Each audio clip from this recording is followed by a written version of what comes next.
Hello, my dear friends and students. Welcome to my YouTube channel. Today, we are going to discuss on very important MCQs on ideal and real solutions. Okay, let me start. The first question: the number of moles of a solute per liter of the solution is known as A. Normality, B. Molarity, C. Molality, and D. Mole fraction. The right answer to this question, as we know, this is the option B, that is molarity. As we know that molarity is defined, the number of moles of a solute per liter of the solution is known as the molarity. Next, the number of moles of solute per kg or per 1000 gram of the solvent is known as options: A. Normality, B. Molarity, C. Molality, and D. Mole fraction. The right answer of this question is, as we know that is number of moles of solute per 1000 gram. Here we can see 1000 or 1 kg or 1000 gram of the solvent. Here solute per 1 kg of the solvent is known as, that is molality, option C. Always try to remind it that the number of moles of solute per 1 kg or 1000 gram of the solvent is known as the molality. Next, which of the following is not a solution? Options: A. Gold ring, B. Smoke, C. Salt in water, and D. Air. The right answer of this question is, that is option A, which is not a solution. Gold ring is not a solution. Remaining other options are the solutions.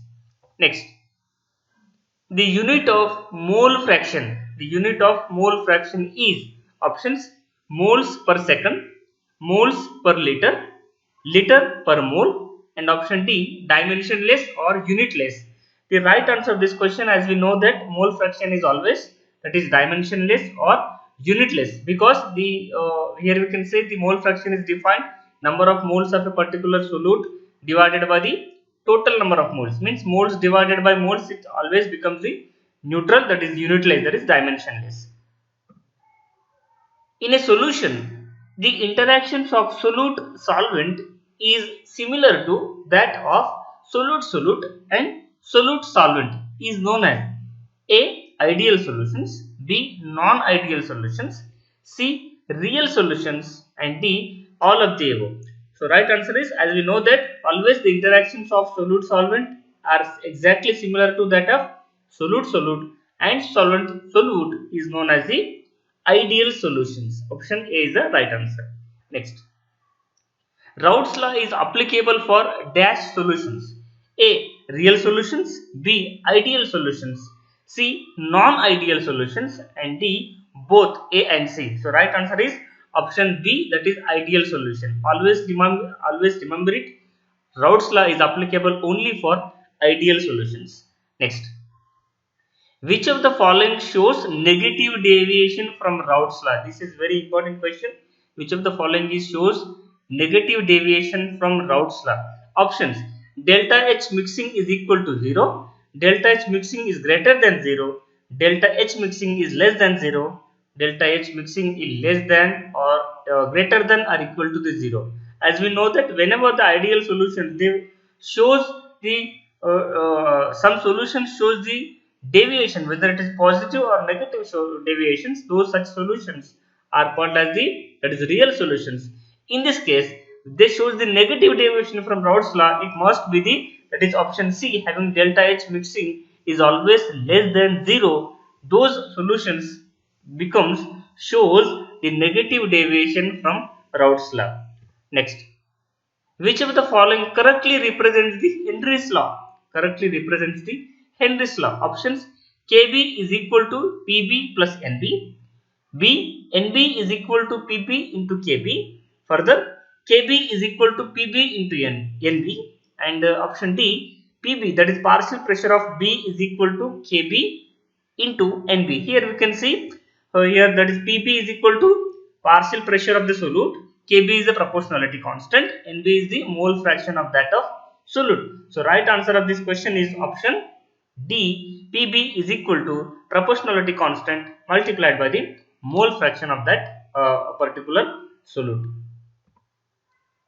Henry's law is usually obeyed only at A. Dilute solutions, B. Concentrated solutions, C. Both A and B, and option D. None of the above. The right answer to this question is always remind Henry's law is only obeyed only at dilute solutions or low concentrated solutions. Henry's law is useful.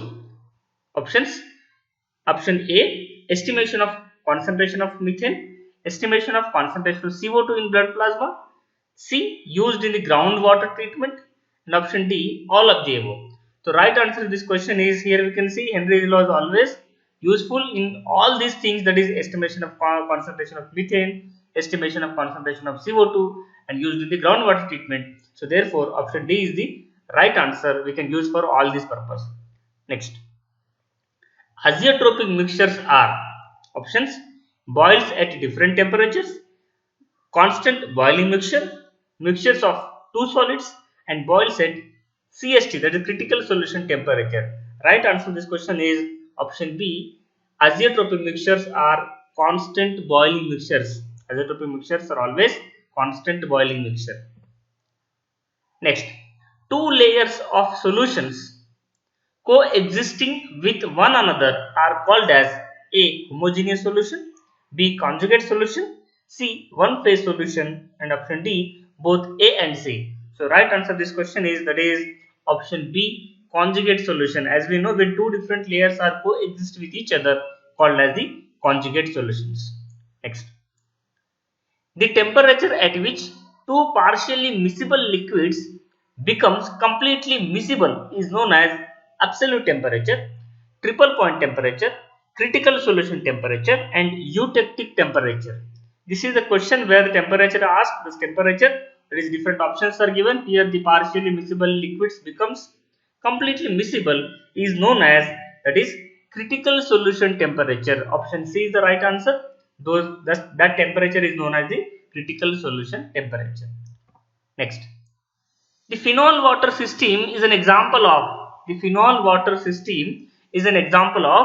options are given here: A. Upper critical solution temperature, B. Lower critical solution temperature, and C. Upper and lower critical solution temperature, and D. None of the above. The right answer, as we know, we studied in the many times in the theory also, that is phenol water system is example of upper critical solution temperature. Tea water, that is triethylamine and water system is an example of, again the same question which he asked the system, where options: A is upper critical solution temperature, B is lower critical solution temperature, and C is upper and lower critical solution temperature, and D none of the above. The right answer to this question is, that is B, lower critical solution temperature. Means tea water system is an example of lower critical solution temperature, at which below that temperature these two different phases can be miscible. The solutions which shows positive or negative deviation from Raoult's law are called as, already discussed in the beginning, the solutions which shows positive or negative deviation from Raoult's law are called as options: ideal solutions, B. true solutions, C. real solutions, and D. colloidal solutions. The right answer of this question is, that is option C, are known as real solutions or non-ideal solutions. Non-ideal solutions are also called as the real solutions. Next, which of the following is an example of ideal solution? This is a very important question, how to find out the ideal solution. Which of the following is an example of ideal solutions? Options: water plus alcohol, water plus HCl, benzene plus toluene, and chloroform plus carbon tetrachloride. So right answer to this question is, that is option C, benzene plus toluene. Means here the similar chemical structures of the two different components can be form a ideal solutions. Next, the maximum and minimum solution temperature of nicotine water system. Here see, the nicotine water system is an example of maximum and minimum solution temperature. The question is asked, what are the temperatures? What is the maximum temperature and what is the minimum temperature? Options are given. Options A, 208 and 60.8. Option B 252.8. Option C 60.8 and 208. Option D 20.8 and 160.8. These are the maximum and minimum solutions. Just we have to find out the maximum as well as the minimum solution temperature. So the right answer to this question is option A, that is 208 degrees Celsius, that is maximum, and 60.8 degrees Celsius, which is a minimum solution temperature of nicotine water system. Next, a saturated solution of KCl on heating becomes A unsaturated, B supercooled, and C hydrated, and D all of the above. The right answer is, that is option B. The saturated solution of KCl, if it is heated continuously, it becomes the supercooled solution. Next, existence of a aquatic life is an application of A. Raoult's law, B. Dalton's law, and C. Boyle's law, and D. Henry's law. The right answer is, that is option sorry, here the which is makes wrong answer. Please, it's not a Dalton's law, it is a Henry's law is the right answer. Please try to make it. This is the only the thing here, by mistake it is to be becomes the option B. Here the existence of aquatic life is an application of Henry's law. Always this is the right answer. Here it is the Henry's law is the right answer. Next, this is the last question of this today's video lecture. A critical solution temperature, at critical solution temperature, the percentage composition of phenol in phenol water system, the percentage composition of phenol in phenol water system at critical solution temperature. The question asks that at CST temperature, what is the percentage composition of the phenol? So here options are given: A 23, B 33, C 66, and D 100. So right answer to this question is, that is option B 33 percentage of phenol here at 66 point of the degree Celsius of CST of phenol's water system can be there. So with this, the percentage of the composition of phenol is 33 percentage. So with this, I hope we are solved many questions, 21 questions of this on ideal and real solutions. If you like my video, please subscribe my channel and press the bell icon button. Also share my channel with your friends and colleagues and all your well-wishers. With this, thank you for watching this video. Thank you so much.